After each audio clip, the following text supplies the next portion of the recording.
तो दोस्तों, क्योंकि रिश्तों के भी रूप बदलते हैं कि आज के एपिसोड की शुरुआत वहीं से होती है जहां अंगद की नजर सड़क किनारे चाय की दुकान पर मंगल पर पड़ती है। वो गाड़ी से उतरकर मंगल के पास जाता है। इधर मंगल तंज कसते हुए कहता है कि अब तो मालिक बन गए हो, फिर भी टपरी की चाय याद आती है। फिर मंगल एक चाय मंगवाता है, लेकिन अंगद मना करता है और उसको विक्रांत के बारे में बात करने के लिए एक तरफ ले जाता है। इसके बाद अंगद पूछता है कि वो विक्रांत के बारे में क्या बताना चाहता है।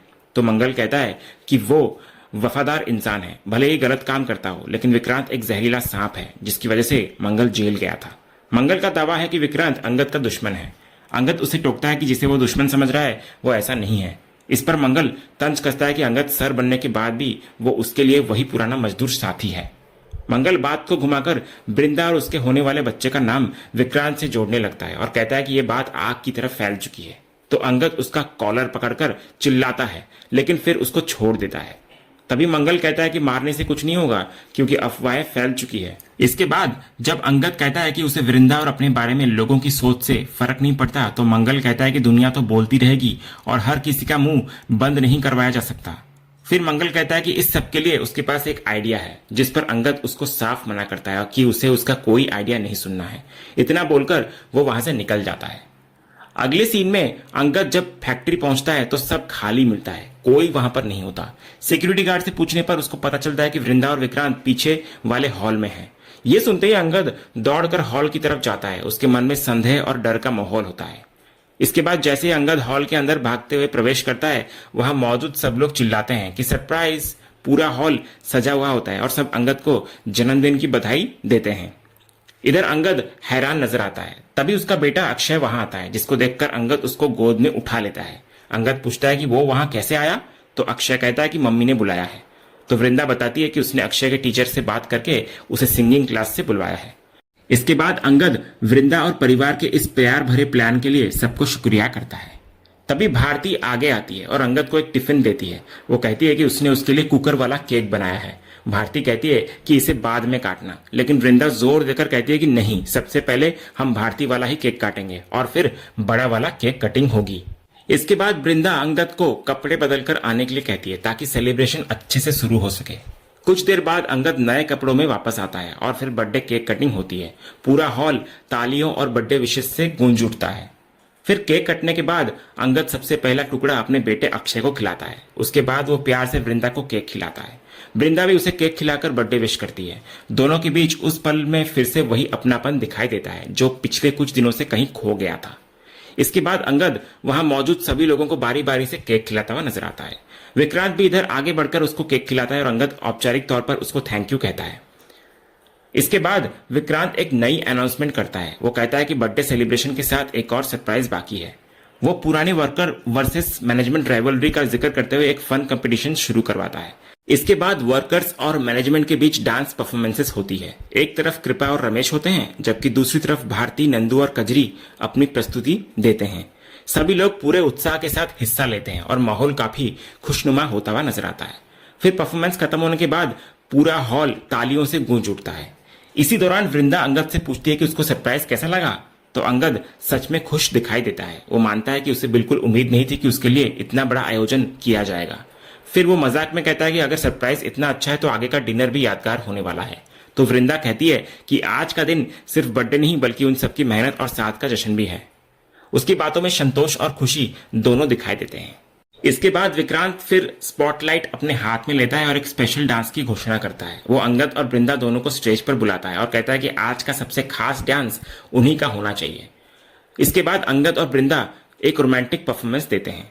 पूरे डांस के दौरान दोनों के बीच का प्यार और समझदारी साफ दिखाई देता है। ऐसा लगता है जैसे पिछले कुछ दिनों की कड़वाहट धीरे धीरे खत्म हो रही हो। डांस खत्म होने पर सभी लोग तालियां बजाते हैं। इसके बाद सेलिब्रेशन और खुल जाता है।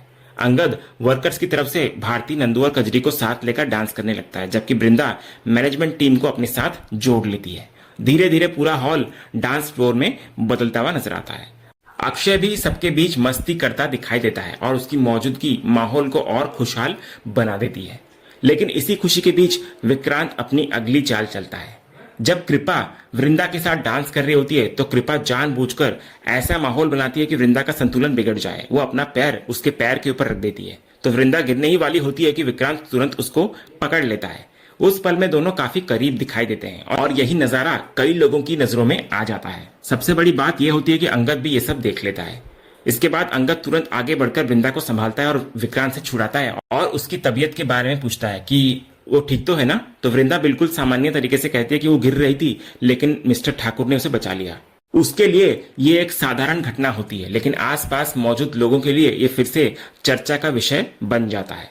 इसके बाद अंगद वृंदा को कहता है कि वो उसके लिए पानी लेकर आता है। फिर भारती और कजरी संभालकर वृंदा को बिठाती है। उधर विक्रांत और कृपा एक दूसरे की तरफ देखकर मुस्कुराते हैं। उनकी मुस्कान साफ संकेत देती है कि जो हुआ वो कोई संयोग नहीं था। इसके अगले ही सीन में हम देखते हैं कि कुछ महिला कर्मचारी फिर से कानाफूसी शुरू कर देती हैं। वे सुबह की घटना और अभी की घटना को जोड़कर बातें बनाने लगती हैं। कोई कहता है कि वृंदा और विक्रांत जरूरत से ज्यादा करीब दिखाई देते हैं, तो कोई अंगद के लिए सहानुभूति जताने लगते हैं। धीरे धीरे बातें और जहरीली होती जाती है। कुछ लोग यहाँ तक सवाल उठाते हैं कि अगर अंगद और वृंदा इतने समय अलग रहे थे तो फिर बच्चे की बात कैसे आई।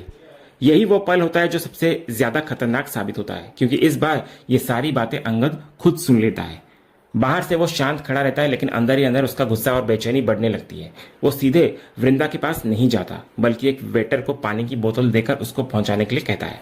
फिर अचानक वो किसी को फोन मिलाता है और कहता है कि उसे उससे अब भी मिलना है तुरंत, और शायद वो मंगल ही होता है।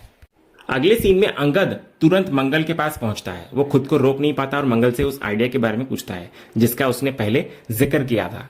तो मंगल इस पर शर्त रखता है कि अंगद उस पर हाथ नहीं उठाएगा सुनने के बाद। तो अंगद के वादे के बाद मंगल अंगद का फोन मांगता है और फोन से डीएनए टेस्ट की जानकारी सर्च करके दिखाता है। तो अंगद को यह सुझाव सुनकर गहरा धक्का लगता है। वो गुस्से में लाल होता है और चिल्लाता है कि क्या वो अब अपने ही होने वाले बच्चे पर शक करेगा। लेकिन मंगल बड़े ही शातिर तरीके से अपनी बात को रखता है। वो कहता है कि वो जानता है कि अंगद को वृंदा पर शक नहीं है, लेकिन दुनिया शक करती है।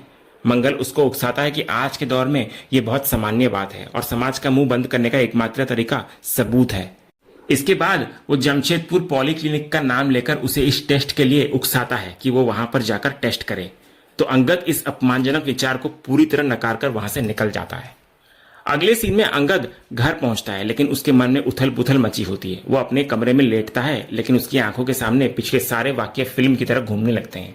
उसे बार बार पार्टी में विक्रांत द्वारा वृंदा को अपनी बाहों में थामने का नजारा दिखाई दे रहा होता है। फिर उसे उन महिला कर्मचारियों की बातें याद आने लगती है जिन्होंने दोनों के रिश्ते पर सवाल उठाए थे। इसके बाद उसे मंगल की बात याद आने लगती है कि दुनिया नहीं मानती और दुनिया चाहती है सबूत, और छोटे से टेस्ट से क्या ही फर्क पड़ता है, टेस्ट करवाकर रिपोर्ट उनके मुंह पर मारना है बस। इसी बीच सोते सोते वृंदा करवट बदलती है और अनजाने में अपना हाथ अंगद पर रख देती है, लेकिन इस बार अंगद की प्रतिक्रिया पहले जैसी नहीं होती। वो तुरंत उसका हाथ अपने ऊपर से हटा देता है। फिर कुछ पल तक वो सिर्फ वृंदा को देखता रहता है। उसकी आंखों में प्यार भी होता है, उलझन भी, और एक अजीब सा डर भी। और इसी भारी इमोशनल टेंशन, बढ़ते शक के माहौल और आने वाले बड़े तूफान की आहट के साथ आज का एपिसोड यहीं पर खत्म होता है। तो दोस्तों, आपको आज के एपिसोड का अपडेट कैसा लगा? अपनी राय हमें कमेंट बॉक्स में जरूर बताएं। अगर आपको आज का ये वीडियो पसंद आया हो तो वीडियो को लाइक और शेयर जरूर करें, और ऐसे ही लेटेस्ट एपिसोड के अपडेट्स जानने के लिए हमारे इस चैनल को सब्सक्राइब करना ना भूलें और बेल आइकन को भी जरूर दबाएं। मिलते हैं अगले एपिसोड के अपडेट के साथ, तब तक के लिए धन्यवाद।